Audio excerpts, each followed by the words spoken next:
Olá, tudo bem? Meu nome é Felipe, sou professor de História e hoje a gente vai estar falando um pouquinho a respeito de algumas noções sobre cultura, algumas noções gerais, e essa aula está baseada principalmente no livro do Roque de Barros Laraia, Cultura é um Conceito Antropológico. Portanto, vamos começar, vamos direto ao ponto aqui. Essa é uma apresentação em prese, e no qual eu coloquei aqui alguns slides, alguns tópicos em que a gente vai estar tratando sobre esse assunto. Vamos lá, nesse livro, o autor ele começa falando de um grande dilema que vem acompanhando os estudiosos, que acompanham aqueles que se preocupam em entender o como, o porquê, quais as motivações de certos tipos de comportamento dos grupos humanos. Né? A grande questão é que, apesar de haver uma certa unidade biológica, semelhança entre os seres humanos, né? Não estou falando aqui de fenotipia, mas nós somos, é possível perceber uma unidade entre todos os seres humanos. No entanto, e por isso aqui o tópico unidade biológica versus diversidade cultural, a forma como esses grupos humanos enfrentam as dificuldades do seu cotidiano, como eles lidam com as várias questões do seu dia a dia, fazem com que nós tenhamos uma grande diversidade cultural em todo o planeta Terra. Então, essa preocupação de tentar entender o porquê dessa diversidade cultural, ela existe desde muito tempo, desde a antiguidade. A gente pensar em Heródoto, ele procurou estudar um outro povo, os lícios, e procurou apontar diferenças de por que eles agiam de uma determinada forma. E é interessante grifar, apesar de não estar escrito num tópico aqui, que desde a antiguidade existia o termo bárbaro, né, para se referir àquele que era o outro, aquele que falava uma outra língua, aquele que tinha comportamentos diferentes do seu grupo. Né? Tanto os gregos quanto os romanos usavam esse termo de uma forma pejorativa, de uma forma ruim, para se referir ao outro. Também na antiguidade, aqui está citado Tácito, que estudou alguns povos germânicos, né? Eu coloquei bárbaros aqui porque geralmente aparece assim, mas eram povos germanos. No medievo a gente vai ver as viagens de Marco Polo para a Ásia, em especial para a China, e como ele relatou as coisas que ele viu, as práticas culturais dos povos pelos quais ele passou. Na modernidade, a gente vai ter um grande encontro, um grande estranhamento também, que é quando os europeus participam das grandes navegações, da expansão marítima, chegam aqui na América e percebem, né, a presença de vários grupos de nativos. Né, isso é impressionante. Temos muitos relatos, principalmente dos religiosos, dos jesuítas, observando isso. E aqui aparece no livro também como exemplo de um pensador na modernidade, Montagnard, e que ele já tem uma ideia um pouco diferente. Ele conseguiu enxergar que essas diferenças são naturais, são normais, não tem nada demais, e ao contrário do que as pessoas da sua época viam os outros povos de uma forma com estranhamento, ele, de uma forma irônica, procurava dizer, o que esses outros povos fazem não tem nada de estranho. O que tem de estranho é o que nós mesmos fazemos, né? Como, por exemplo, as perseguições religiosas, a Inquisição e coisas do tipo. Mas se a gente parar para pensar, essas diferenças elas continuam ainda hoje, não dá para dizer que é só uma coisa de antigamente, mas essas diferenças elas existem até hoje. No livro ele dá vários e vários exemplos. Eu coloquei apenas dois aqui que eu acho que já nos faz pensar um pouco nisso.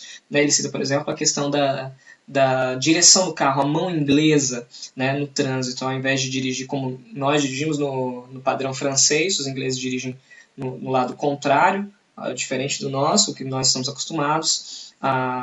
Outro exemplo que ele dá, por exemplo, é a culinária francesa, com rãs, escargot. Se a gente olhar para a culinária asiática também, a gente geralmente olha com profunda estranheza. Né? E antes de continuar, existem algumas categorias, aqui não necessariamente está seguindo a sequência perfeitamente que aparece no livro, mas algumas categorias que estão sendo tratadas ao longo do livro que eu acho que são importantíssimas para a gente entender um pouco mais sobre cultura. Então, o primeiro é o conceito de etnocentrismo. Então, é aquela ideia de que o seu grupo tem um comportamento ideal. É aquele que o comportamento do seu grupo é o melhor, é o mais adequado, é o moralmente correto, e tudo aquilo que desvia do que o seu grupo tem como certo é o que seria ruim. Né? Então aqui coloquei olhar para as demais culturas a partir do seu próprio referencial, da sua própria cultura. Né? O seu é que é o certo, o seu é que é o correto, do seu grupo. A alteridade, no meu entender, já seria o oposto, de certa forma, porque você não olha apenas o seu como como o referencial, mas olha para o outro grupo, se identificando, tendo empatia pelo outro, né? Então, coloquei aqui reconhecimento do outro, identificação com o outro. Esse conceito ele não aparece tanto no livro, mas como seria, no meu entender, o oposto de etnocentrismo, achei importante colocar.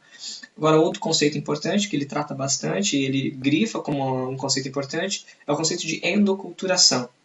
As pessoas adquirem hábitos culturais através da convivência, né? A gente sabe que o prefixo endo ele indica a noção de interno, né? E exo de externo. Então, endoculturação é o processo de aprendizagem interno da cultura. Você aprende convivendo com o seu grupo. Outro conceito interessante que ele traz é o conceito de difusionismo, como a cultura se espalha para outros lugares, né? E alguns desses elementos, ao serem espalhados, vão sendo absorvidos, né, nessas regiões pelas quais esses elementos vão sendo espalhados. E um último conceito aqui muito interessante, uma categoria importante, é o conceito de aculturação, que está muito ligado ao difusionismo. Quando esses elementos culturais são difundidos, alguns desses são absorvidos. E quando acontece essa absorção de alguns elementos culturais, a gente chama isso de aculturação. Então, eu coloquei ali processo de tomar de empréstimos, aspectos culturais de outros povos. Então, se num determinado país, num determinado povo, eles copiam, agem de forma semelhante ao que um outro grupo já fazia anteriormente, a gente chama isso de processo de aculturação.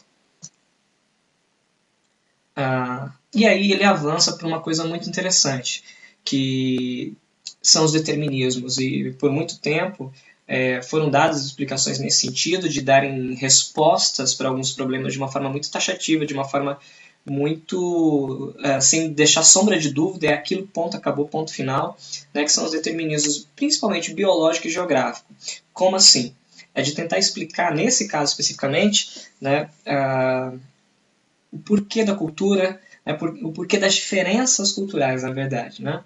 Por exemplo, biológicos. Aqueles que acreditavam no determinismo biológico diziam que brancos agiam pessoas de etnia caucasiana, branca, agiam de uma determinada forma e aqueles que não fossem negros, fossem indígenas, agiriam de outra forma por causa da etnia, por causa da fenotipia, por causa da raça. Né? Ou homens e mulheres agem diferente em função de terem gêneros diferentes. Né? Isso, tanto a ideia de determinismo biológico quanto de determinismo geográfico, é uma ideia que já não cabe mais, já foi derrubada há muito tempo.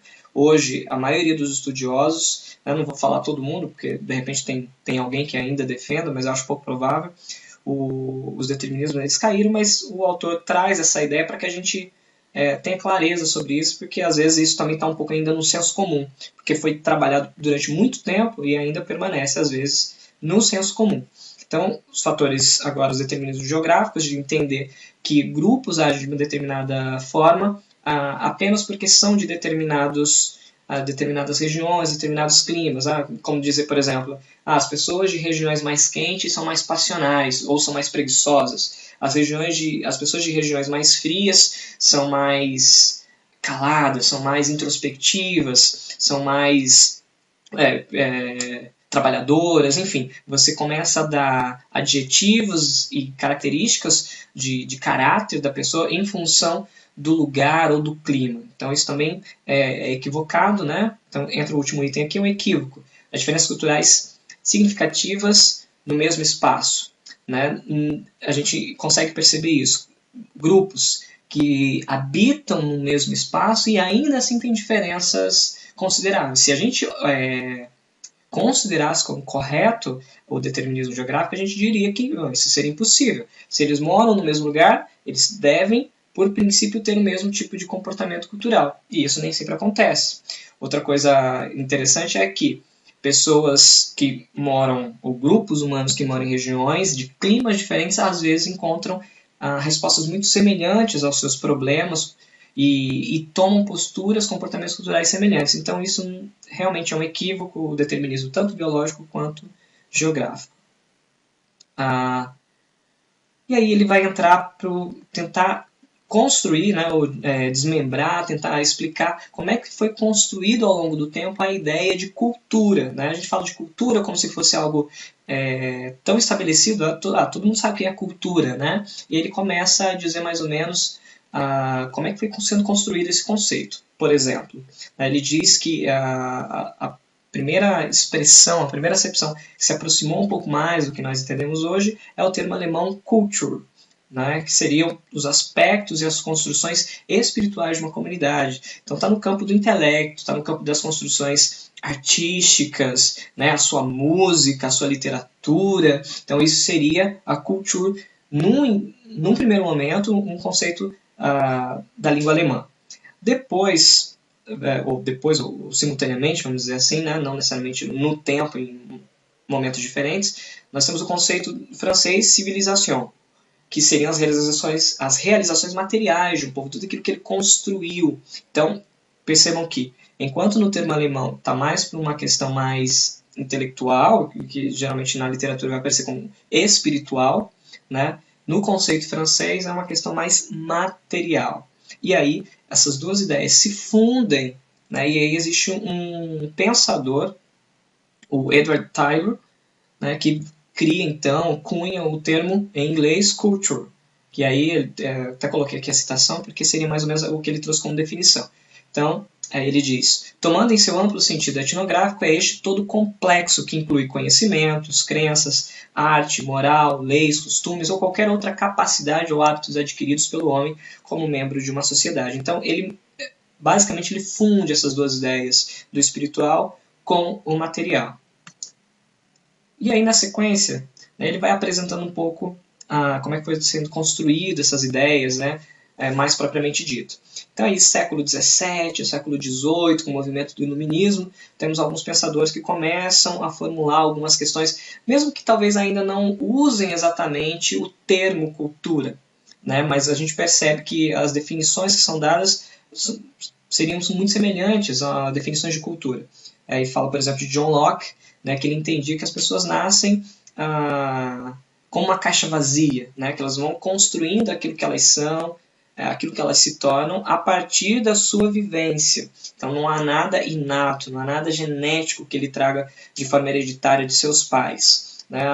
E até mais para frente a gente vai falar um pouco sobre isso, de que meu pai era bom músico, necessariamente eu vou ser bom músico. Não, né? Isso é algo que vai sendo construído.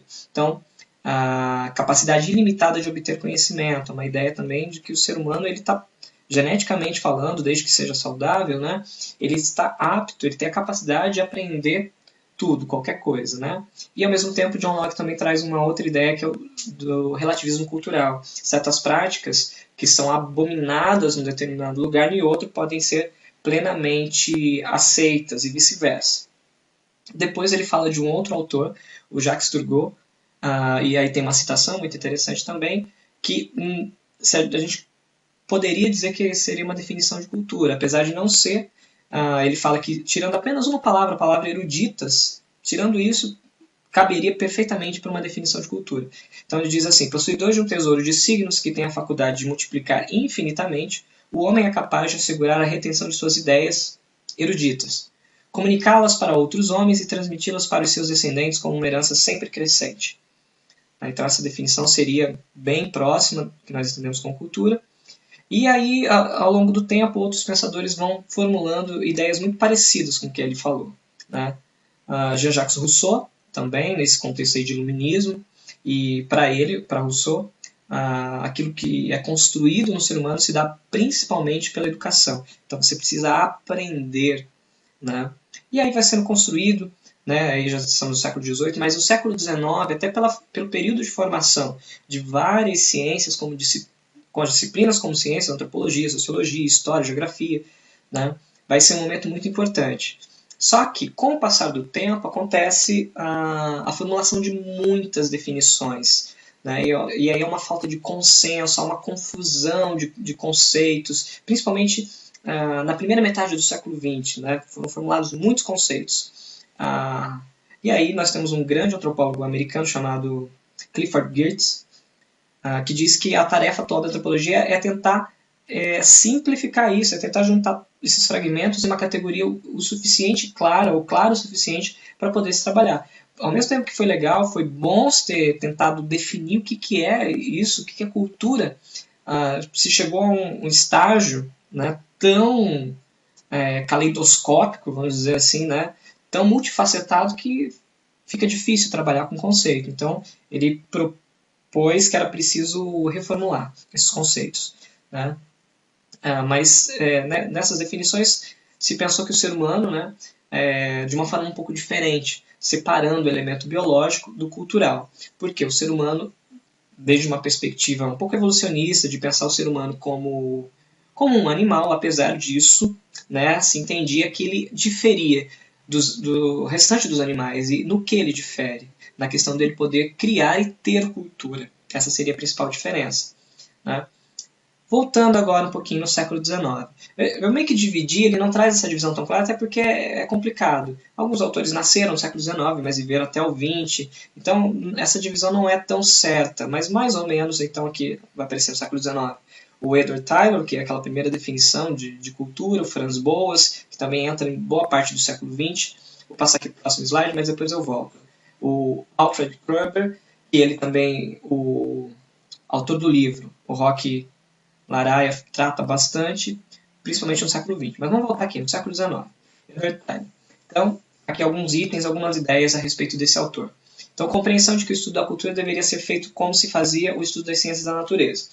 Isso é interessante e é bom grifar que várias disciplinas que hoje nós entendemos como ciências humanas no século XIX, apenas para contextualizar um pouquinho, tomavam muitas categorias de empréstimo das ciências da natureza. Não estava muito claro ainda essa divisão, ciências naturais, ciências humanas. E aí elas meio que se fundiam, meio que pegavam categorias de empréstimo. Por exemplo, no final do 19 ao longo do 20 a gente vai ter, dentro das ciências sociais, o chamado darwinismo social. O darwinismo é uma categoria própria das ciências da natureza, da biologia principalmente, da genética, enfim. E aí algumas disciplinas sociais tomam essa categoria de empréstimo, modificam, obviamente, mas é muito parecido, muito próximo, né? Então isso é uma questão interessante para a gente notar. E nas ciências da natureza, desde que se estude, é possível observar causas e efeitos, é tudo muito bem amarrado, tudo tem uma sequência. E o Edward Tylor, ele imagina, ele vê que algumas situações no estudo das ciências humanas, aquilo que estava se formando como ciência humana, nem sempre se podia prever, nem sempre se podia observar exatamente uma causa e um efeito, né? Uma coisa leva a outra. Quando se tratava de ser humano, isso não necessariamente funcionava, né?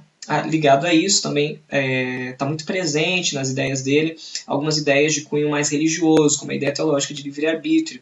Como é que funciona isso? Não dá para dizer, isso vai ser assim, assim, assim. Está tudo amarrado como se fosse matemática, 2 mais 2 igual a 4. Né? Até porque, dentro dessa visão religiosa de livre-arbítrio, o ser humano tem a faculdade de poder escolher como vai agir, o que vai fazer. E, portanto, outra ideia muito presente, como eu já havia falado, é a ideia do evolucionismo unilinear. Né? A ideia de que se passa por um processo de avanço num único sentido. É um pouco daquela ideia de um grupo, e aí sempre, até mais para frente está isso, a Europa como referência, né? O chamado eurocentrismo, que nada mais é do que uma espécie de etnocentrismo professado pelos europeus, né, são o ideal de avanço civilizatório, cultural, e que aqueles grupos que não são como os europeus estão num processo até alcançar esse nível, porque numa escala, num topo evolutivo, a Europa estaria nesse topo e grupos indígenas, grupos aborígenes, por exemplo, lá na Austrália, grupos de índios no Brasil estariam na base, mas que paulatinamente iriam ascender até alcançar esse nível. Né? Essa ideia caiu, né? Não existe mais isso, mas era mais ou menos o que ainda rondava aí na cabeça do Tylor e de pensadores da época. Né? Coloquei logo embaixo grupos mais avançados versus grupos menos avançados. É isso que eu tinha falado. Eurocentrismo, Europa como referência para todos os povos, mas isso geralmente leva a ideias depreciativas, a preconceitos, né? Não é muito legal. E aí, na sequência, o Roch Laraia, ele cita um outro pensador, né, um outro antropólogo de origem alemã, mas que fez a sua carreira basicamente nos Estados Unidos, que é o Franz Boas. Ele reage, né, ele combate, ele vai contra essa ideia de evolucionismo. Ele diz que para a gente entender as práticas culturais de um povo, a gente precisa olhar para dentro dele mesmo, para a história dele, quais foram as dificuldades que ele enfrentou, o que fez com que, frente a um determinado acontecimento, aquele grupo agisse de uma determinada forma. Né? Isso a gente vai chamar de particularismo histórico. Então, cada cultura segue seus próprios caminhos em função dos diferentes eventos históricos que ele enfrenta. No século XX, Alfred Kober, e ele é muito citado, principalmente por causa desse texto superorgânico, que é muito legal, e no final do livro tem anexos. E o anexo 2 é muito interessante, vale muito a pena ler, que é um texto que, assim, bem rapidinho, vai retratando um dia normal de um norte-americano, de um estadunidense, em que vai aparecendo elementos culturais de inúmeros povos, mas aquele indivíduo pensa que tudo aquilo é próprio dos Estados Unidos. É bem interessante, vale a pena ler. Então, esse pensador, principalmente nessa obra Superorgânico, ele começa a trabalhar a ideia de que o ser humano ele pode ter passado sim por um processo evolutivo, deve ter passado, mas as formas de superação das dificuldades para sobreviver, o ser humano ele enfrentou de uma forma um pouco diferente do que o restante dos outros animais. Ao invés de se adaptar apenas, criar asas, criar penas, criar garras ou coisa do tipo, ele criou ferramentas, criou instrumentos para poder lidar com a natureza, para poder lidar com o meio, para poder sobreviver em ambientes muitas vezes hostis à presença humana. Né? Coloquei aqui, criou instrumentos para superar as dificuldades ambientais, sobreviver, e ao mesmo tempo o ser humano utiliza tanto o seu aparato fisiológico, orgânico, quanto o seu aparato social, que seria a cultura. Né? Porque se a gente pensar organicamente, todos os seres humanos têm as mesmas necessidades. Né? Precisamos nos alimentar, precisamos nos proteger do frio, precisamos ir ao banheiro, fazer as nossas necessidades fisiológicas, mas nós temos formas diferentes de fazer isso, né? Dependendo do lugar, mas mesmo assim, em lugares muito semelhantes, grupos agem de formas diferentes. Né? Os animais, mais uma vez aqui, passaram por processos evolutivos, aquilo que eu já tinha falado. E os seres humanos criaram ferramentas. E é interessante a gente perceber isso, acho que isso se reforça quando a gente pensa que o ser humano está presente em todos os lugares. Um exemplo que ele dá no livro, o urso polar. Ele se adaptou para viver em regiões muito frias. Você não vê um urso polar numa região tropical, a não ser se for no Lost. Mas na vida real não existe. Né? Agora, o ser humano, você vai encontrar seres humanos no Polo Norte, nas regiões tropicais, vivendo e se adaptando e criando meios para sobreviver nesses locais. Né? Isso acho que é um pouco do que ele fala, que ele trata, é muito interessante. Ele também trata, o autor, de uma ideia que geralmente acontece, principalmente entre leigos. Né? Acho que eu até falei um pouquinho antes, a ideia de ter uma habilidade como algo puramente genético. Tá no sangue, eu sou bom em determinada área porque eu tive um antepassado que era muito bom nessa área. Né? Tem queda para música, tem jeito para física, enfim, são N exemplos, né? E que, de acordo com ele, não é uma ideia legal. Geralmente também leva a discriminações. Né? A gente vai começar a associar a pessoas que aparentam ser de uma determinada forma, geralmente são boas nisso ou naquilo. Semitas, judeus e árabes são bons comerciantes. Né? Isso é uma questão muito mais, pode até ser verdade, mas é muito mais uma questão cultural e é uma generalização também. Né? Não quer dizer que todo judeu, todo árabe necessariamente seja um bom comerciante. Né? Ou todo asiático é bom em matemática e por aí vai. Né? Essas generalizações que a gente ouve por aí. Outra ideia que ele questiona também é a questão da genialidade. Assim, será que o cara simplesmente é o gênio? Ele não descarta a genialidade, pessoas que realmente têm uma inteligência acima da média, mas não adianta nada esse indivíduo ter uma inteligência acima da média se não tiver as condições materiais para isso. Por exemplo, vamos pensar em Einstein. Ele foi um cara inteligentíssimo, mas se seus antecessores que teorizaram sobre aquilo no qual ele se baseou não tivessem teorizado antes, talvez ele não tivesse avançado tanto quanto ele avançou. Então, a gente precisa entender que ele tem que estar inserido, esses gênios, tem que estar inserido num determinado contexto social que dê o aporte para que ele possa possa exercer a sua genialidade, vamos dizer assim. Né? E uma forma interessante da gente entender como é que a cultura é importante, como que ela nos ajuda a avançar, né, nas questões, por exemplo, científicas, é a propriedade da comunicação. Então, se a gente pensar do ponto de vista biológico, evolutivo, darwiniano, de que os primatas, por mais inteligentes que sejam muito próximos, muito parecidos com os seres humanos, eles não conseguem transmitir o seu conhecimento para os seus descendentes. Então, se um determinado indivíduo primata ele aprende algo que ele pode aprender, ele não transmite isso para a sua próxima geração. Então, o seu filho vai começar do zero de novo, né? Diferente dos seres humanos. Então, toda vez que nasce alguém, ele consegue herdar, né, toda essa bagagem cultural que já foi desenvolvida por seus antepassados. Essa é a grande diferença, né? A acumulação e os avanços que nos possibilitam, possibilitados pela cultura. Agora ele muda um pouco de foco, né? Fala um pouco de ideias um pouco mais antigas, e ele fala de teorias um pouco mais modernas a respeito da cultura. Então, ele divide em duas grandes áreas, ideias do sistema adaptativo e as teorias idealistas de cultura, e essas teorias idealistas se subdividem. Mas o primeiro, sistema adaptativo, é tentar entender a cultura como adaptação aos seus sistemas biológicos. Então, os seres humanos têm necessidades orgânicas, têm necessidades biológicas, se adapta e cria respostas para essas dificuldades, para essas questões. Mais ou menos seria equivalente a uma espécie de seleção natural, mas que é feita propositadamente, não naturalmente, né, através da cultura. Então essa seria a grande questão dentro de um sistema adaptativo dessas teorias mais modernas. As teorias idealistas da cultura têm basicamente três abordagens, ele fala. O sistema cognitivo, o sistema estrutural e o sistema simbólico.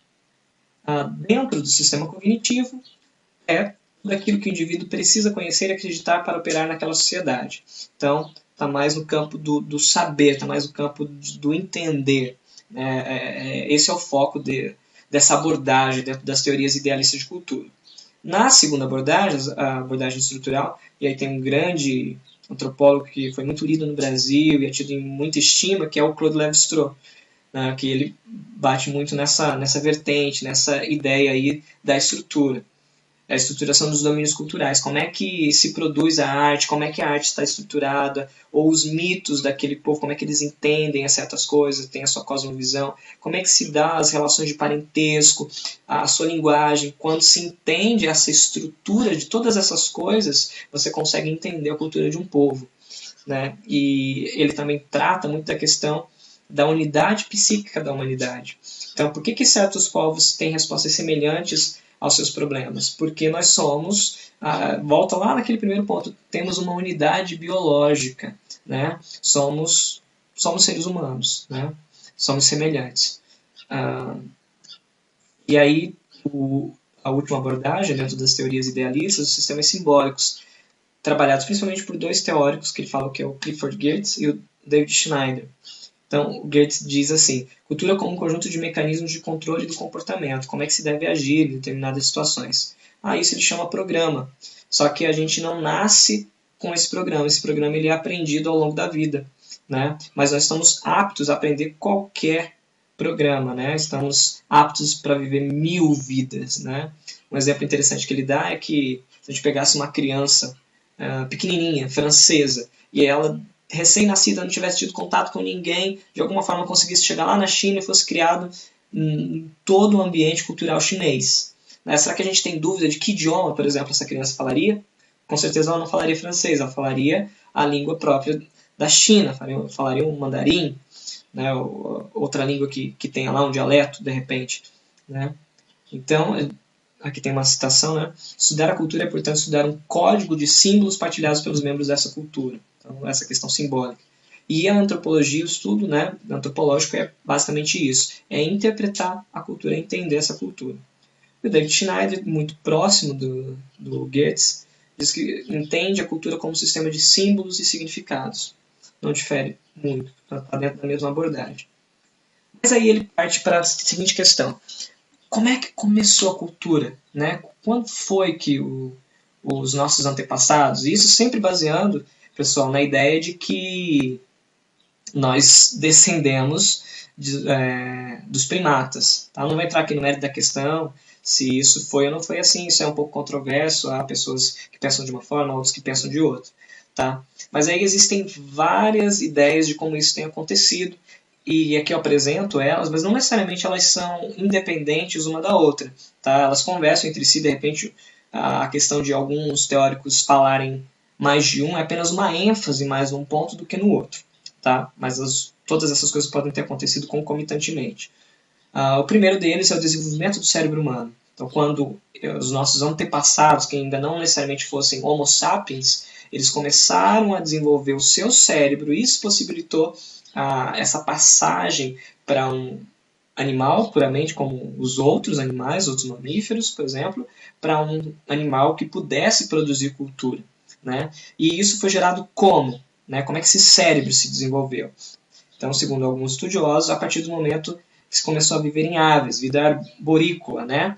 E isso gerou uma certa perda, que foi a perda do olfato, né? Não conseguimos mais ter um olfato tão aguçado como os nossos antepassados provavelmente teriam, mas, por um outro lado, a nossa visão ela melhorou, né? E aí isso, conjugado com o uso das mãos, possibilitou um mundo tridimensional, podemos ter a noção de perspectiva, podemos manipular objetos, poder dar sentido a esses objetos e poder usar eles de formas diferentes, né? Poder usar uma pedra como um machado, poder usar um pedaço de pau como um cacetete, e isso se dá através da observação da cor, da textura, do peso, né? Então isso está nas mãos. Então cada vez que se usa mais as mãos e os olhos e se tem noção do ambiente no qual se vive, isso termina influenciando e desenvolvendo cada vez mais o cérebro. Então é um processo. Uma coisa ajuda a outra e essa outra termina resultando para a primeira como um avanço, né? Uma outra ideia que ajuda a entender essa origem da cultura seria quando passamos a nos locomover apenas com os pés, o bipedismo. Em vez de 4 patas, usarmos apenas 2, né, nos apoiarmos nela. Com isso, né, ou por que isso se iniciou? Algumas respostas são possíveis de serem dadas. A ideia de parecer maior, a possibilidade de você liberar esses membros, que vão ser os membros superiores, para poder transportar objetos, sejam eles quais forem, né? Como, por exemplo, o uso de armas, poder também aumentar a velocidade no deslocamento, né? Carregar a sua cria, carregar alimento, enfim, vários itens, né? Outra questão, depois do bipedismo, seria o desenvolvimento de uma habilidade manual, que se a gente olhar tem a ver com o primeiro item também, né?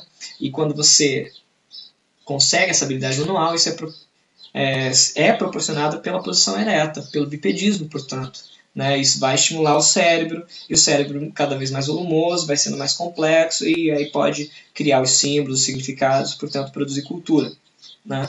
E uma última ideia aqui é de que se criou cultura a partir do momento que o ser humano conseguiu convencionar coisas, dar sentidos para coisas que não tinham um sentido, mas combinar, convencionar. E segundo o Levi-Strauss, ele diz que a primeira regra que deve ter sido convencionada, porque existem em todos os grupos humanos, segundo ele, é a regra do incesto, né, de que homens ou mulheres não podem manter relações de homem e mulher com determinados indivíduos do seu grupo, porque são estabelecidos certos limites, certos tabus. Né? O homem, por exemplo, a maioria dos grupos não pode ter relações com sua irmã, ou com uma prima, ou com uma tia. Alguns podem, mas há sempre algum limite, né? Seria o incesto.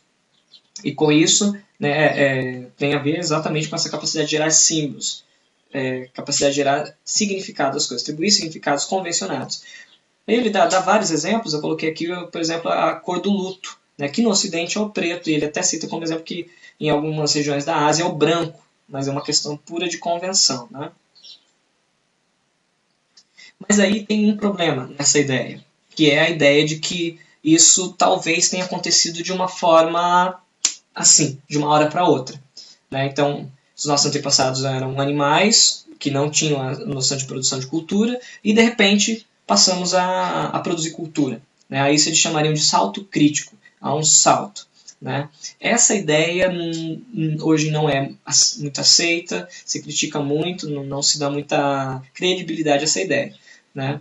Mas aqui as definições. Um momento especial em que um ramo dos símios teria conseguido construir cultura. Tal visão é criticada, pensa-se muito mais hoje num processo lento e progressivo, né?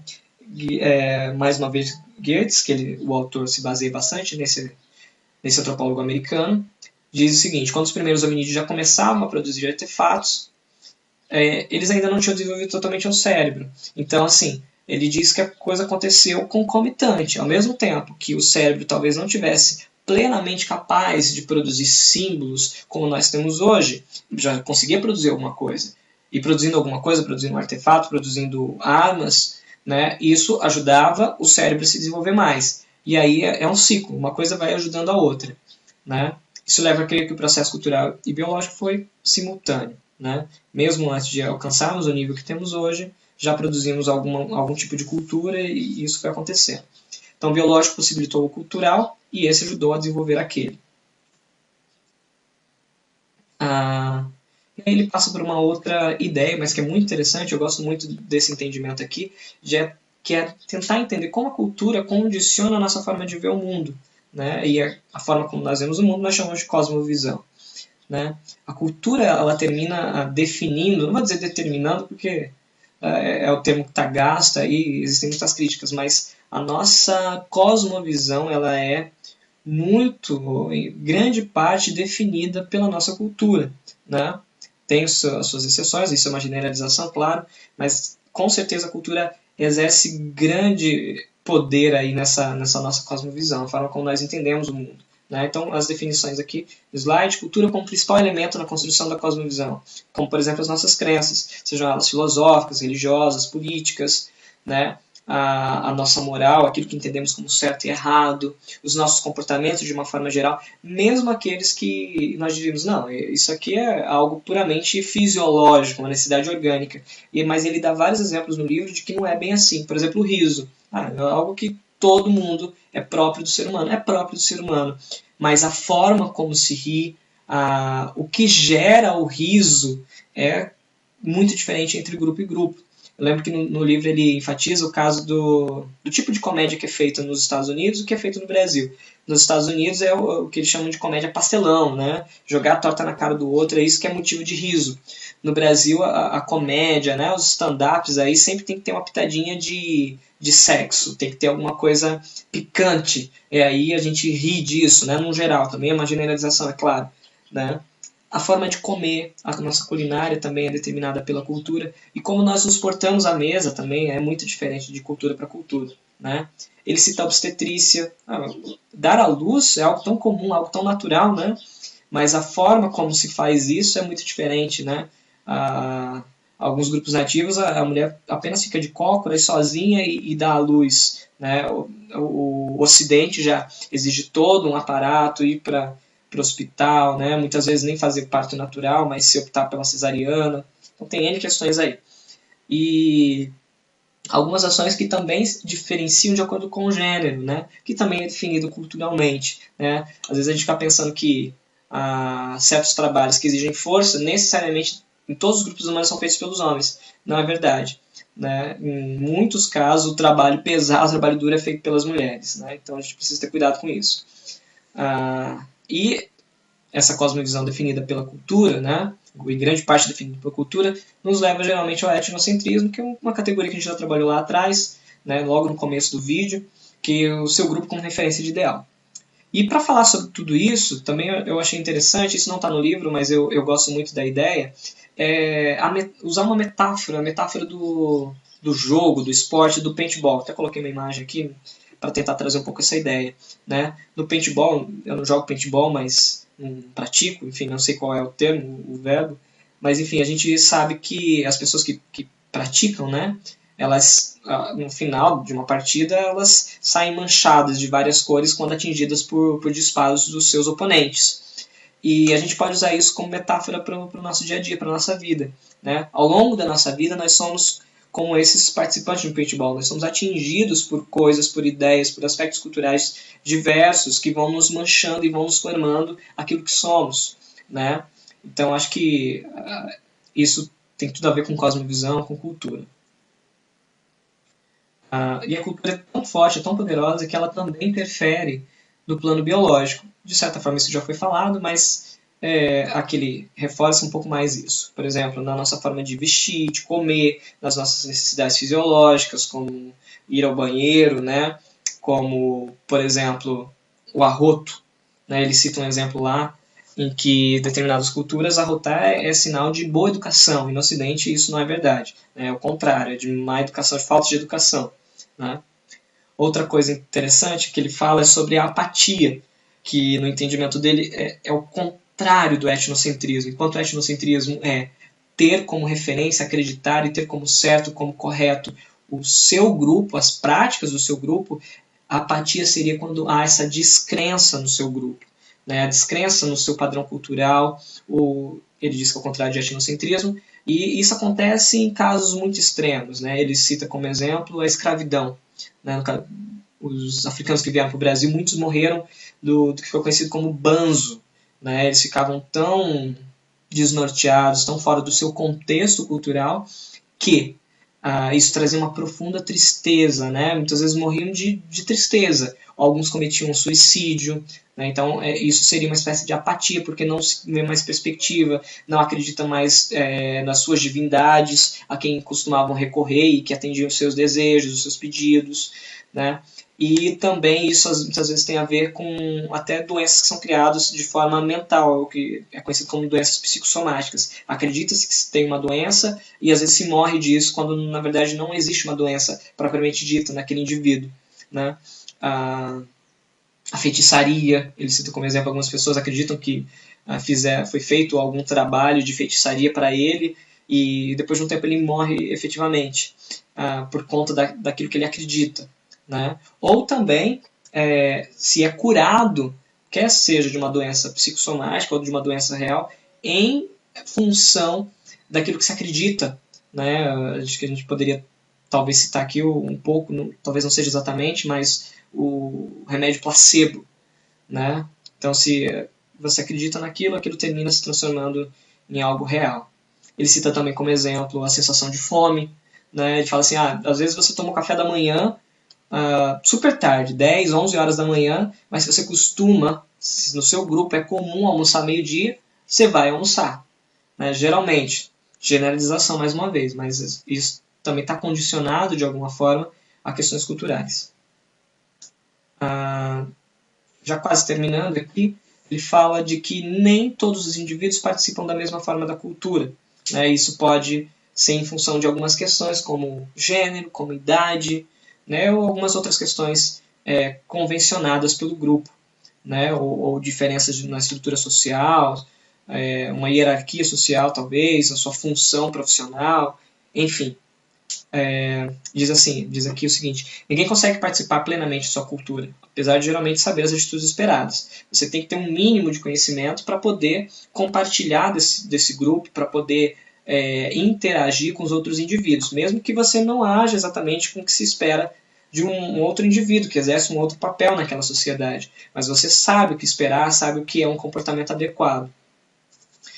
Na maioria dos grupos humanos, as mulheres sofrem maiores interdições. Geralmente, né, quando se estuda todos os grupos humanos, vários grupos humanos, os homens têm mais liberdade de atuar em vários aspectos, em várias regiões da cultura, né? E a mulher às vezes é condicionada, sofre alguma interdição nesse sentido. Comportamento de acordo com relação e com o papel que o outro indivíduo exerce em relação ao primeiro. Então, se você está interagindo com o seu pai, você age de uma determinada forma. Se você está interagindo com o seu patrão, você age de uma determinada forma. Se você está interagindo com sua esposa, de outra forma, e por aí vai. Né?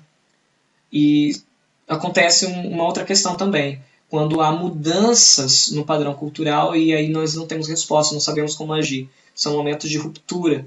São momentos quando se passa por um grande evento histórico, né? Uma revolução, uma catástrofe natural. Isso pode acontecer. Questões de gênero, tem certas coisas que são, isso já foi falado outras vezes, né? Certas atividades que são dadas como responsabilidade puramente de homens, outras que são dadas como puramente de mulheres, mas isso também geralmente é uma questão de convenção. Né? A questão de idade nem sempre é uma questão de convenção. né? Existe uma questão cronológica, de ordem cronológica, e isso parece ter mais, ser mais isenta de cultura, não plenamente, mas sim. Ele fala, por exemplo, tem certas atividades que exigem força, exigem destreza, por exemplo, uma caça, né, que talvez uma criança não consiga, não tenha, desculpa, não tem condições físicas para fazê-lo. Ou o idoso também já não tenha mais. Então isso pode interferir, sim, na sua participação na cultura, né? Mas outras são puramente convencionadas, né? Se a gente pensar assim, por que se pode votar a partir dos 16 anos, né? Qual é a diferença de 16 para 15? Né? Isso é uma discussão que não leva a lugar nenhum, mas é uma questão de convenção, né?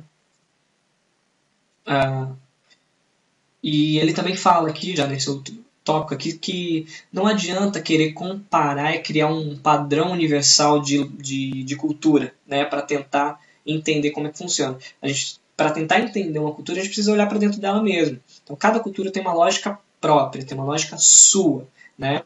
A análise deve ser principalmente interna, e aí há uma crítica ao evolucionismo aplicado aos estudos culturais, aquela ideia de que você vai seguindo até chegar num determinado topo, né? Aquela ideia de que os europeus tinham o eurocentrismo, né? Nós estamos no topo, os outros estão lá na base, e nesse meio tem alguns aí que estão caminhando até chegar onde nós estamos, né? Isso é uma ideia ultrapassada. Ele dá alguns exemplos, né? Porque às vezes a gente fica pensando, tal cultura é mais ou menos avançada.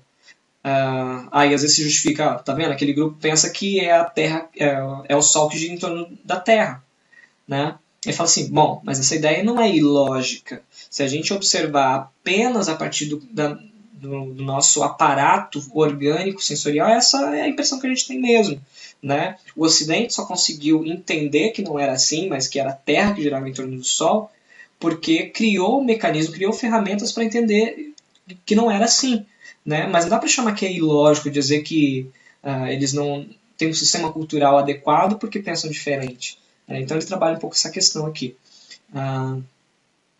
As formas de concepção também, cada grupo humano ordena o mundo ao seu redor de uma determinada maneira, de uma forma particular. E é isso que é a cultura, né? A forma como se dá sentido ao mundo, se dá sentido às coisas que estão ao redor, no cotidiano. Né? Então, e isso é, mais uma vez, como o título desse tópico diz, tem sua lógica própria. E também é importante pensar que a cultura ela não é estática, ela é dinâmica, mas com velocidades diferentes. A gente poderia cair no engano, né, de pensar que grupos humanos, hipoteticamente falando, que estivessem muito isolados, talvez não passassem por transformações culturais, mas isso é um engano. Existem elementos internos que conseguem trazer transformações na cultura de um determinado povo. Geralmente, se isso acontece, são mudanças um pouco mais lentas, mas elas existem. Né? Só que se houver contato com outros grupos, essas mudanças vão acontecer, sem dúvida, e talvez vão ser mais rápidas, tá? Mas acontece da mesma forma, tanto com isolamento quanto em contato. Outra questão que traz dinamicidade, traz transformações para os aspectos culturais, são as inovações tecnológicas, são as invenções, a ciência, enfim, isso também traz um impacto dentro da cultura. Outro aspecto, são as catástrofes naturais, algo imprevisto, né, um tufão, um terremoto, um tsunami, isso vai fazer com que aquele grupo talvez tenha que lidar de uma forma diferente com esse problema, se ela talvez nunca tivesse lidado com ele. E a própria passagem do tempo, né? Mesmo se a gente considerar o mesmo lugar, voltamos aqui no item ali de isolamento, imaginando que talvez não tivesse acontecido nenhum tipo de contato com aquele grupo, de outro grupo, haveria mudança fatalmente, né? As gerações vivem muito isso, né? Nós muitas vezes não nos identificamos com os nossos pais nas suas práticas, né? Na forma de vestir, no que eles acreditam, muito menos talvez com os nossos avós, porque há essas diferenças de tempo, né? De gerações, e a cultura sendo dinâmica, isso termina acontecendo. E é isso, pessoal. Essas são basicamente as ideias que o autor trata sobre a questão de cultura. Espero ter esclarecido, né? E isso também foi muito positivo para mim também. Ao explicar, acho que eu esclareço para mim também, e espero estar fazendo mais vídeos como esse, tá? E pretendo também disponibilizar mais material. Esse Prezi, vou tentar deixar o link, e também transformar ele em PDF, quem sabe botar no SlideShare, botar em outros formatos. É isso aí, muito obrigado, até a próxima!